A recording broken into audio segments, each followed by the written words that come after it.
तो कैसे हैं? उम्मीद कर रहे होंगे कि ठीक एवं स्वस्थ होंगे। दोस्तों, आप सभी लोग एग्ज़ाम की तैयारी में लगे होंगे।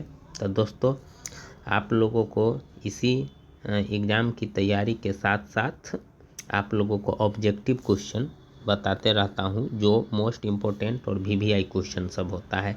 इसीलिए दोस्तों, इस क्वेश्चन सब को मिस नहीं कीजिएगा, ठीक ना। चलिए दोस्तों, देखते हैं पहला क्वेश्चन क्या है।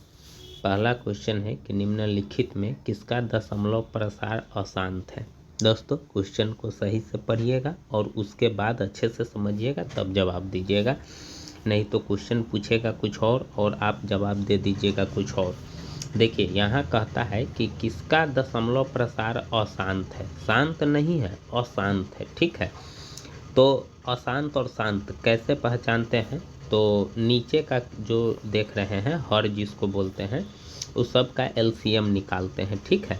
अगर एलसीएम निकालते हैं तो एलसीएम का जो गुणनखंड होता है, यानी जैसे मान लीजिए 12 का आप गुणनखंड कीजिएगा तो 2 गुने 3 होगा ना। तो इस प्रकार से आएगा। तो उसी प्रकार से आपको नीचे का सब का निकालना है, ठीक है। तो सब का निकालिएगा। अगर उसमें सिर्फ 2 हो या किसी किसी में 5 भी आ जाएगा, ठीक है, या दोनों आ जाएगा, तो या तो सिर्फ 2 रहे या तो सिर्फ 5 रहे, और नहीं तो 2 और 5 रहे, तो समझिए शांत होगा, ठीक है।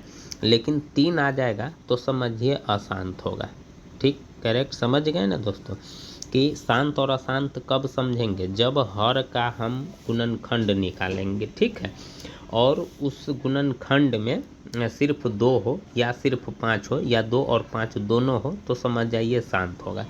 लेकिन 2, 5 भी रहे और उसके अलावा कोई तेसर संख्या यानी 3 आ जाए, 7 आ जाए, जो नहीं किसी से कटता हो, तो समझिए कि अशांत है। तो दोस्तों, इसमें 4 ऑप्शन दिया हुआ है। तो 4 ऑप्शन में मात्र एक ऑप्शन सही है। तो कौन सही है? तो देखिए, 441 का 21 गुने 21 इसका वर्ग होता है। तो 21 में 3 गुने 7 होगा, तो 3 आ गया, तो इसका मतलब यही अशांत है। और क्वेश्चन भी पूछ रहा है कि कौन अशांत है। तो दोस्तों, जब ये अशांत है तो बाकी ये सब शांत होगा, क्योंकि 4 ऑप्शन में से कोई एक ऑप्शन सही होता है। तो इस प्रकार से आपको सटीक जवाब देना होगा। डी ऑप्शन आपका सही है, ठीक है दोस्तों। तो इस प्रकार से जानते हैं कि शांत कौन है और अशांत कौन है। चलिए, ये तो आप समझ गए। चलिए, अगला क्वेश्चन देखते हैं क्या है। देखिए, यहाँ जो देख रहे हैं, यहाँ 10 क्वेश्चन कि P बराबर इतना है और Q बराबर इतना है, जहाँ P और Q कोई धनात्मक पूर्णांक है, ठीक है। कोई धनात्मक पूर्णांक होगा, कितना होगा नहीं होगा उससे आपको कुछ लेना देना नहीं है, ठीक है। और बराबर में a b के पावर क्यूब और यहाँ q बराबर a का पावर 4b दिया हुआ है। बस दोस्तों, यहीं से आपको समझना है a b अभाज्य संख्या है, यानी a अलग संख्या है और b भी अलग संख्या है। तो p q का लघुत्तम समापवर्त आपसे पूछ रहा है, लघुत्तम, ठीक है। तो दोस्तों देखिए, इसका जो गुणनखंड है, p कोई संख्या है, उसका गुणनखंड a और b का पावर 3 है, ठीक है। और q भी कोई संख्या है जिसका a का पावर 4 और b है। तो इसका एलसीएम आपसे पूछ रहा है। तो एलसीएम में ध्यान रखिएगा, जो संख्या मिलेगा उसका सबसे बड़का पावर आपको लेना है।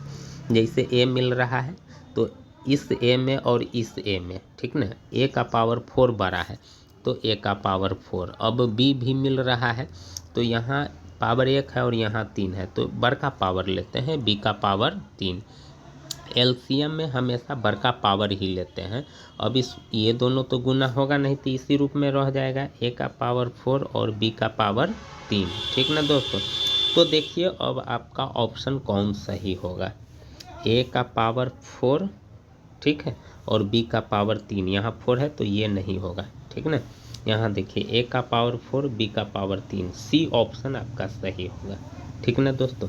तो इस प्रकार से ऑब्जेक्टिव क्वेश्चन को बना करके दोस्तों सही आंसर निकालते हैं। तो दोस्तों, अगर आप समझ गए, अगर ये वीडियो आपको अच्छा लगे तो प्लीज़ लाइक कीजिएगा और चैनल को ज़रूर सब्सक्राइब कीजिएगा। फिर मिलेंगे अगले वीडियो में दोस्तों। थैंक यू, धन्यवाद।